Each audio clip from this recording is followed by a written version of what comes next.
మీ బంగారం తాకట్టులో ఉందా? విడిపించుకోలేక ఇబ్బందులు పడుతున్నారా? అయితే మీ బంగారాన్ని వెంటనే విడిపించి కొంటాం. గణేష్ గోల్డ్. మీరు సంప్రదించాల్సిన ఫోన్ నంబర్లు 9160-266-916, 8712619507.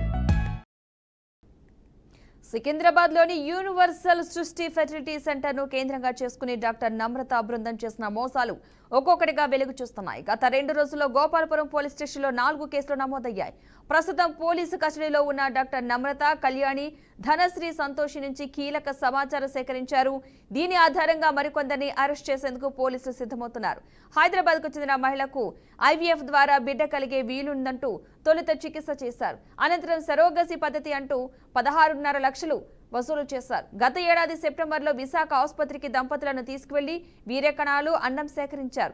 మహిళకు 14 హార్మోన్ ఇంజెక్షన్లు చేశారు. సరోగసి విజయవంతమైందని, జూన్ 26న ఆడపిల్ల పుట్టిందని సమాచారం ఇచ్చారు. పాపను చూసిన దంపతులు తమ పోలికలు లేకపోవడంతో DNA పరీక్ష చేయించి డాక్టర్ నమ్రతను నిలదీశారు.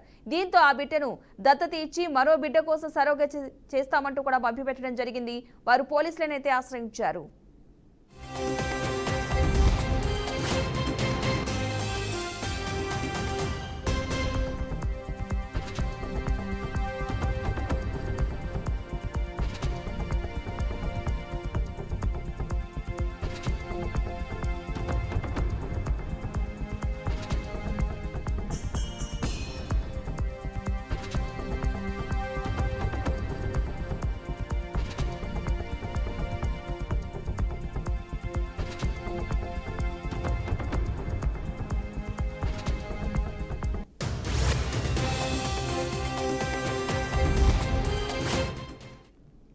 అమెరికాలో స్థిరపడిన హైదరాబాద్ కు చెందిన దంపతుల నుంచి 2019లో డాక్టర్ నమ్రత బృందం 7 లక్షల రూపాయలు తీసుకుని ఐవీఎఫ్ చేసింది.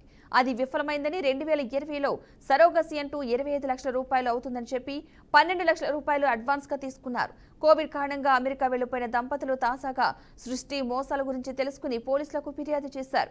నగరంలో నివాసం ఉంటున్న ఢిల్లీకి చెందిన భార్యాభర్తల నుంచి సరోగసి పేరిట 20 లక్షల రూపాయలు వసూలు చేసిన వైద్యులు బిడ్డ పెరుగుదలను బట్టి 10వ వారం నుంచి 35వ వారం వరకు 2.5 లక్షల రూపాయలు చొప్పున చెల్లించాలని ఒప్పందం చేసుకున్నారు.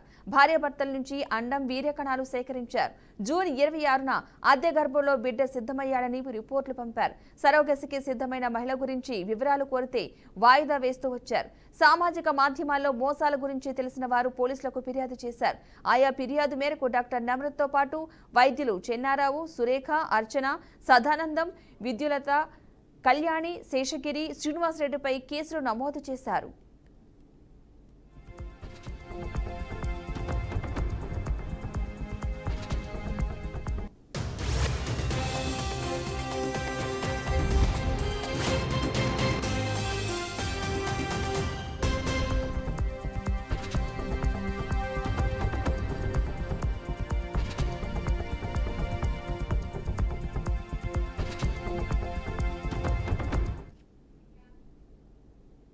రైట్, ఇదే అంశానికి సంబంధించిన పూర్తి సమాచారాన్ని మా ప్రతినిధి రాజు అందిస్తారు.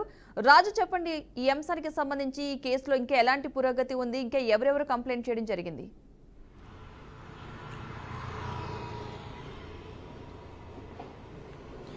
ప్రధానంగా ఇప్పుడు చూసుకునేటప్పటికీ సృష్టి సంబంధించి చాలా వరకు కూడా మోసాలు పెరిగిపోయాయని చెప్పుకోవచ్చు. ఎందుకంటే మొదట్లో కొన్ని కంప్లైంట్స్ మాత్రమే వచ్చాయి. 2016లో కంప్లైంట్ల తర్వాత కంప్లైంట్లు తగ్గాయి అనుకున్నారు. కానీ అవి రోజు రోజుకు పెరుగుకుంటూ వస్తున్న పరిస్థితి అయితే కనిపిస్తుంది. చాలామంది తల్లిదండ్రులకి గుండెకోతలు మిగిల్చిన పరిస్థితి అయితే కనిపిస్తుంది. ఎందుకంటే చాలామంది తల్లిదండ్రులు అంటే తమ బిడ్డ కాదా తెలియకుండా పెంచుకోవాల్సిన పరిస్థితి అయితే కనిపిస్తుంది. ఇప్పుడు వరకు చూసుకుంటే చాలామంది తమ బిడ్డే ఈ విధంగా తమకైతే పిల్లలు కలగలేదు కనుక సృష్టి ఫెర్టిలిటీ సెంటర్ ద్వారా అయితే ఈ విధంగా సరోగస్ ద్వారా అయితే సాధించగలుగుతాము, తనకైతే పిల్లలు మళ్ళీ పుట్టినంత సంతోషపడ్డారు. ఇదంతా కూడా జరిగిన తర్వాత ఇదంతా మోసం అని తెలిసిన తర్వాత వాళ్ళంతా కూడా కన్నీరు మున్నీరు అవుతున్న పరిస్థితి కనిపిస్తుంది. అసలు ఎవరి బిడ్డని ఎవరికి ఇచ్చారు, అసలు వాళ్ళ యొక్క వీర్య సేకరణ ఏ విధంగా జరిగింది, ఎవరి వీర్యాన్ని ఎవరికి ఇది చేశారు, అసలు ఏది తెలియకుండా అంటే తమ బిడ్డని తెలియకుండా కూడా చాలా మంది పెంచుకుంటున్న పరిస్థితి కనిపిస్తుంది. ఇప్పటికే దాదాపుగా 2 ఏళ్ల నుంచి కూడా చాలా ప్రేమగా సాకుకుంటున్న చాలా మంది తల్లిదండ్రులకు మాత్రం ఇప్పుడు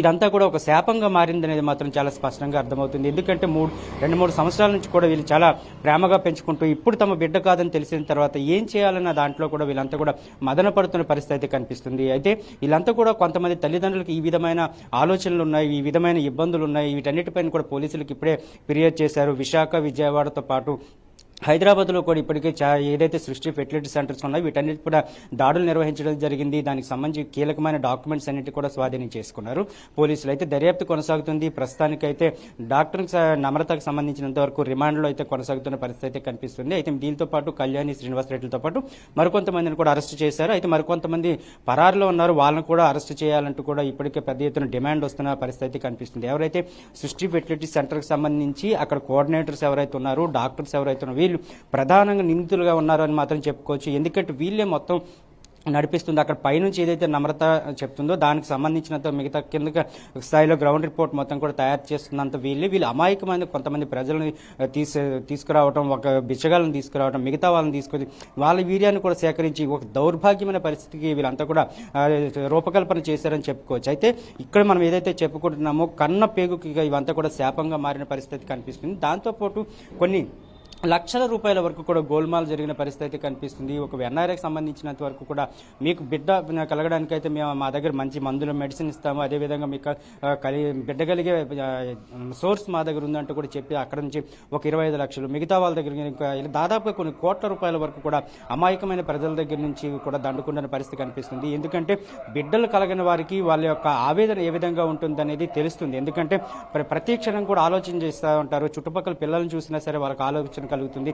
తమకు బిడ్డలు లేరని ఆవేదన చెంది ఇటువంటి డాక్టర్స్ దగ్గరికి, ఇటువంటి సృష్టి వంటి ఫెర్టిలిటీ సెంటర్స్ దగ్గరికి వెళ్ళటం వల్ల వాళ్ళు మోసం చేయడానికి ముందుగా కాచి కూర్చుంటారు కనుక ఆ స్ట్రాప్ లో పడుతున్నారు. మొత్తానికి ముందంతగా కూడా ఏమీ లేదు, తక్కువ ఖర్చుతోనే మేమైతే బిడ్డలు కలిగిస్తాము అంటూ చెప్పుకొస్తారు. దాని తర్వాత వచ్చిన తర్వాత రోజు రోజుకి మీకు అటువంటి ట్రీట్మెంట్ కావాలి, ఇటువంటి ట్రీట్మెంట్ కావాలి అంటూ స్టెరాయిడ్స్ ఎక్కించడం కానీ, లేకపోతే ఇంజెక్షన్ కాస్టులు పెరిగిపోయని చెప్పడం కానీ, లేకపోతే దీనికి సంబంధించి మీకు మీ బిడ్డను హెల్దీగా ఉండాలంటే ఇటువంటి ఫుడ్ ఇవ్వాలి, ఇటువంటి మెడిసిన్స్ ఇవ్వాలి అంటూ కూడా చెప్పడం కానీ, ప్రతిదాన్ని కూడా వీళ్ళు వ్యాపార దృక్పథంతోనే చూస్తారు. మొత్తం దీనివల్ల మొత్తం పూర్తిగా కూడా అమాయకమైన ప్రజలందరూ కూడా బలైపోతున్న పరిస్థితి కనిపిస్తుంది. కానీ దీనికి సంబంధించినంత వరకు పూర్తిగా దర్యాప్తు చేసి ఎవరైతే నిందితులు ఉన్నారో వీళ్ళందరినీ కూడా అరెస్ట్ చేయాలి, వారికి కఠినంగా శిక్షలు కూడా పడేటట్లు కూడా చేయాలంటే చెప్తున్నారు. అయితే మరి ఒక్క సృష్టికి సంబంధించినంత వరకు ఇది ఈ విధంగా జరుగుతుంది, మిగతా ఫెర్టిలిటీ సెంటర్లో కూడా ఏ విధంగా జరుగుతుంది అనేది ఇప్పటికే పోలీసులు దృష్టి సారించిన పరిస్థితి కనిపిస్తుంది. ఏకంగా సృష్టి ఫెర్టిలిటీ సెంటర్కి సంబంధించినంత వరకు కూడా